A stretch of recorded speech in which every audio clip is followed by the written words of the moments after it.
políticos más influyentes a través de la historia. Siendo este un encargo de la Liga de los Comunistas, fue publicado por primera vez en febrero de 1848 por el Workers' Educational Association. El panfleto principalmente publicado constaba de 23 páginas. Durante 2 décadas este manifiesto no llegó muy lejos. A finales de la década de 1840 fue traducido a sueco y en 1850 a inglés, de las cuales no queda rastro alguno. En la primera mitad de la década de 1860 fueron publicadas 2 ediciones, una en Berlín y la otra en Londres. Cabe resaltar que para mediados de esta década los escritos estaban fuera de circulación. Más adelante, en 1864 y 1872, esta obra volvió a ser nombrada por la Asociación Internacional de Trabajadores.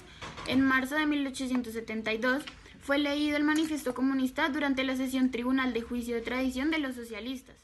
Engels escribió un nuevo prefacio tras las revoluciones de 1848. En este periodo se lograron publicar al menos 9 ediciones en 6 idiomas diferentes. Durante la década de 1880, el pensamiento marxista fue reconocido a nivel mundial y entre 1871 y 1917 se publicaron cientos de ediciones en más de 30 idiomas diferentes. Esta obra es de la autoría de Karl Marx y Friedrich Engels. Bueno, Karl Heinrich Marx, conocido en español como Carlos Enrique Marx, fue un filósofo, economista, sociólogo, intelectual y militante comunista alemán. Nacido en Treviso, Alemania, el 5 de mayo de 1818 y fallecido el 14 de marzo de 1883, en Londres, Inglaterra. Nació como judío, pero más adelante se convirtió en protestante. Finalmente se convirtió en ateo. Fue educado en casa hasta que en 1830 entró al Instituto de Treviso. En 1835 fue a la Universidad de Bonn a estudiar Derecho y luego entró a la Universidad de Berlín. Luego de casarse, uno de sus logros fue unirse al grupo de jóvenes hegelianos, donde realizaba críticas de la sociedad, de la política y de la religión. Para sí mismo escribió obras de ficción y de no ficción. En 1842 publicó un artículo radical que tenía fines principalmente socialistas. La monarquía decidió censurar el periódico por las críticas que se realizaban constantemente hacia ellos. Posteriormente se involucró con los anuarios franco-alemanes y el periódico alemán radical Vorwärts. Uniéndose a la Liga Comunista, el gobierno francés decidió cerrar estas y expulsar a Marx de Francia. Se fue a Bruselas, donde tampoco pudo publicar nada, y conoció a Engels. ¿Fue Engels? Friedrich Engels, en español traducido como Federico Engels, fue un filósofo, sociólogo, periodista revolucionario y teórico comunista alemán. Nació en Barmen, Alemania, el 28 de noviembre de 1820. Falleció el 5 de agosto de 1895 en Londres, Inglaterra. Fue hijo del dueño de una de las más grandes fábricas textiles de Manchester, Alemania. Estudió en la escuela local y a sus 14 años su padre decidió enviarlo al gimnasio de Elberfeld. Fue retirado de allí por querer dedicarse a la poesía. Su padre decidió llevarlo a conocer cómo era el negocio familiar. Y pues Engels sentía que las cosas no eran justas, así que decidió emprender una investigación con el proletariado para conocer qué pensaban ellos. Cabe resaltar que por ser el hijo de burgueses, él era rechazado por quienes intentaba ayudar y posteriormente conoció a Marx, con quien en conjunto realizó la primera edición del Manifiesto Comunista y posteriormente, tras la muerte de Marx, realizó las ediciones que conocemos hoy en día.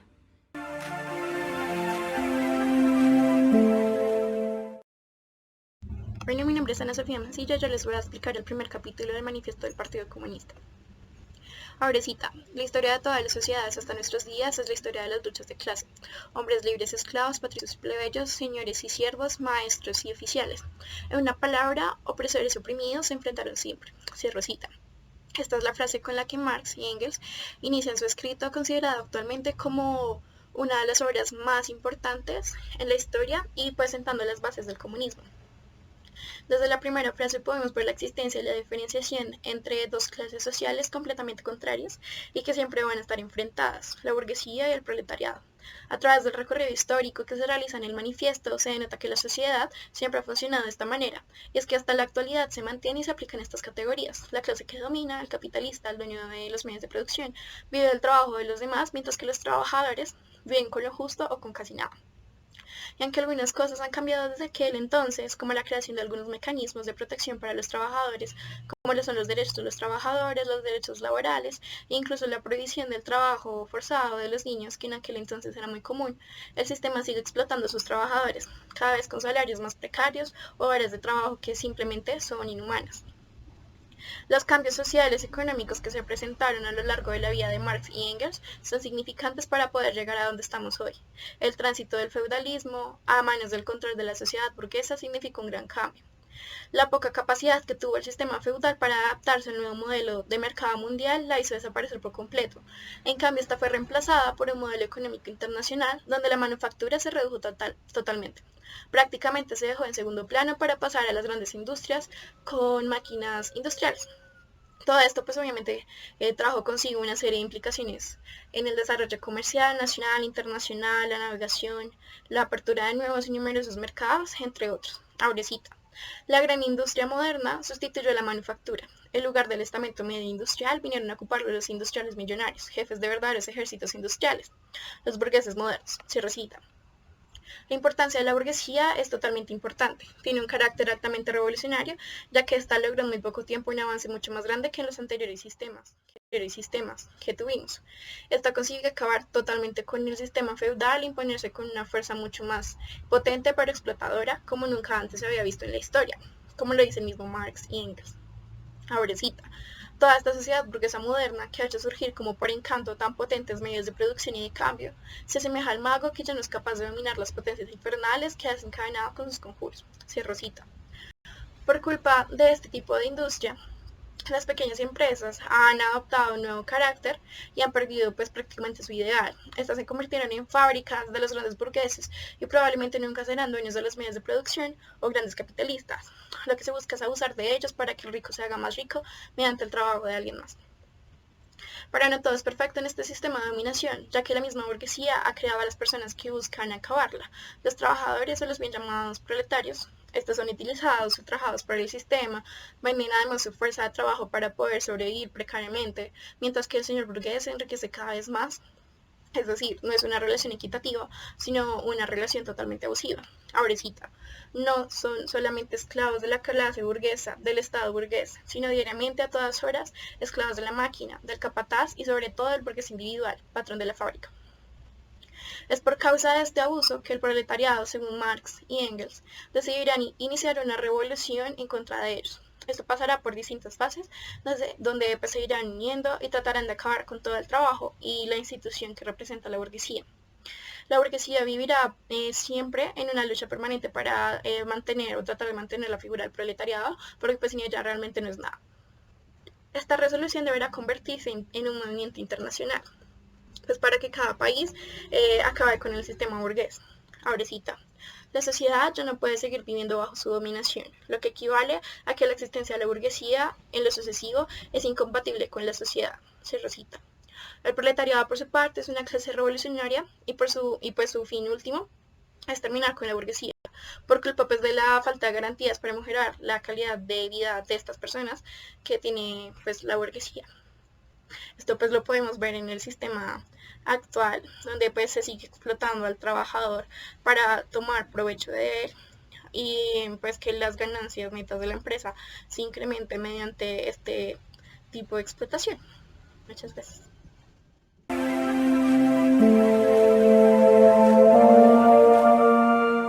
En el segundo capítulo del libro El Manifiesto Comunista habla sobre los proletarios y comunistas, que los comunistas no forman un partido distinto opuesto a los otros partidos obreros, no tienen ningún interés que los separe del conjunto de proletariado, no proclaman principios sectarios sobre los cuales quisieran moldear el movimiento obrero. Los comunistas no se distinguen de los otros partidos obreros más que en dos puntos. El primero, en las diferentes luchas nacionales de los proletarios ponen por delante y hacen valer los intereses independientes de la nacionalidad y comunes a todo el proletariado. El segundo punto, en las diferentes fases de la lucha entre proletarios y burgueses, representan siempre y por todas partes los intereses del movimiento integral. El propósito inmediato de los comunistas es el mismo que el de todos los partidos obreros. La constitución de los proletarios en clase, la destrucción de la supremacía burguesa, la conquista del poder político por el proletariado. La Revolución Francesa, por ejemplo, abolió la propiedad feudal en provecho de la propiedad burguesa. El carácter distintivo del comunismo no es la abolición de la propiedad en general, sino la abolición de la propiedad burguesa. En su forma actual, la propiedad se mueve entre estos dos términos atómicos, capital y trabajo. El capital es un producto colectivo y no puede ser puesto en movimiento sino por los esfuerzos combinados de muchos miembros de la sociedad y también en último término por los esfuerzos combinados de todos los miembros de la sociedad. Por consecuencia, cuando el capital se ha transformado en propiedad común perteneciente a todos los miembros de la sociedad, no es una propiedad personal que se cambia en propiedad social. Solo habrá combinado el carácter social de la propiedad. En la sociedad burguesa el capital es independiente y personal, mientras que el individuo que trabaja está sometido y privado de personalidad. Bueno, la historia de toda sociedad se resume en desarrollo de los antagonismos de las clases, antagonismos que han revestido diversas formas en las distintas épocas.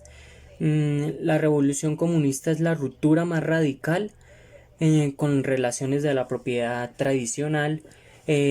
También el proletariado se servirá de su supremacía política para arrancar poco a poco todo el capital a la burguesía, para centralizar todos los instrumentos de producción en manos del Estado, es decir, del proletario organizado en clase directora, y para aumentar rápidamente la cantidad de fuerzas productivas.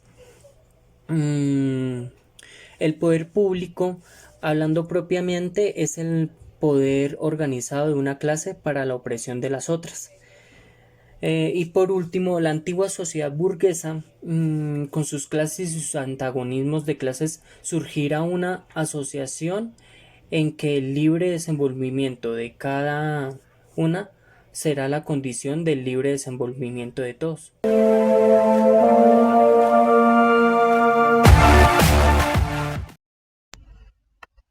Yo les voy a explicar el capítulo 3, en donde nos encontramos con literatura socialista y comunista. Esta se divide como en tres conceptos particulares. La primera categoría es el socialismo feudal. En el socialismo feudal se habla de que la aristocracia fue reemplazada por el poder que tuvo la burguesía. Esto por el cambio que se presentó en la sociedad, ya que la importancia tanto de la aristocracia como del clero dejó de ser de alta importancia y fue reemplazada pues, por la burguesía, por los ideales burgueses. Entonces, estas figuras se fueron desvaneciendo con el paso del tiempo, pues cambiando lo que estas personas conocían anteriormente.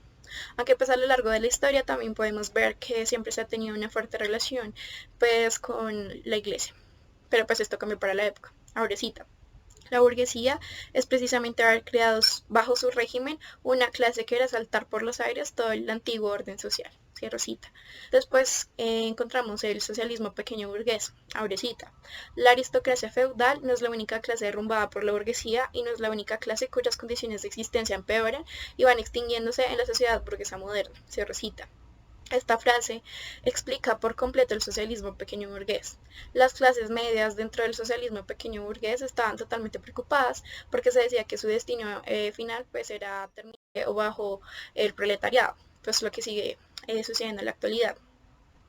Las personas que hacían parte de este movimiento estaban en contra del régimen burgués. Ellos querían, en cambio, proteger los intereses de las pequeñas empresas, las pequeñas manufactureras y el campesinado, entre otros.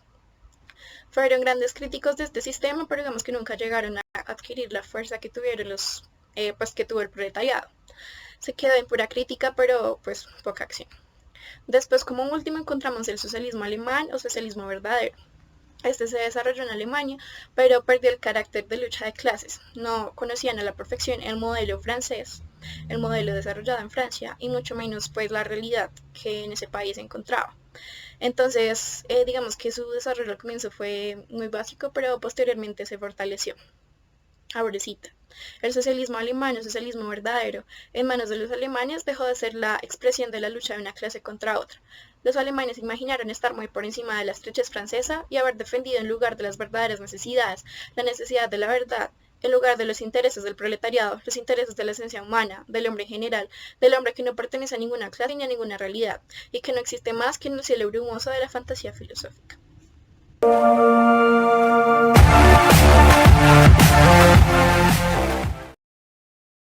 El tercer capítulo del Manifiesto Comunista habla está dividido en subtemas, como lo es el socialismo conservador burgués, que los socialistas burgueses quieren las condiciones de vida de la sociedad moderna, sin las luchas y los daños que de ella resultan fatalmente, quieren la sociedad actual, pero no, con eliminación de los elementos que la revolucionan y la disuelven.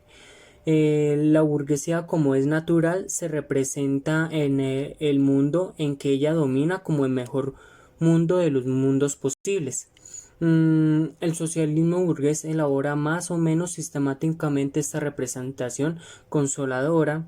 De otra forma, de socialismo menos sistemática pero más práctica.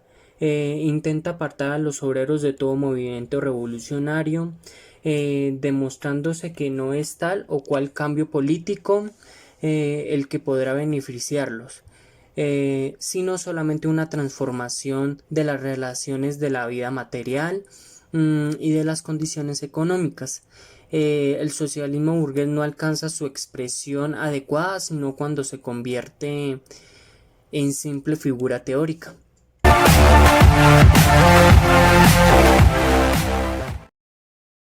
Como fue mencionado anteriormente, durante la lucha entre proletarios y burgueses se hicieron una gran aparición los diferentes sistemas aparte de los socialistas y los comunistas. Los creadores de estos sistemas notaron que se presentaba una gran diferencia entre clases. El desarrollo de estas va junto con el de la industria. Entonces, al hablar acerca de la emancipación del proletariado, ellos comienzan a buscar una especie de ciencia social para poder crear dichas condiciones materiales. A pesar de todo, su fin principal es defender a la clase obrera, proletariado, que para ellos son considerados como la clase que por más sufrimiento atraviesa. Mientras iba transcurriendo la lucha entre clases, el comunismo crítico utópico iba tomando forma. Abro cita. Opónense, pues, con encarnizamiento a toda acción política de clase obrera, pues semejante acción no puede provenir, a su juicio, sino de una ciega falta de fe en el nuevo evangelio.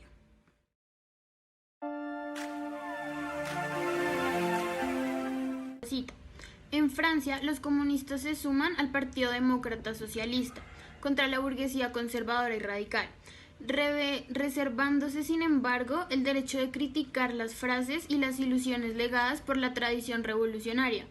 En Suiza apoyan a los radicales, sin desconocer que este partido se compone de elementos contradictorios, mitad demócratas socialistas en la acepción francesa de la palabra, mitad burgueses radicales.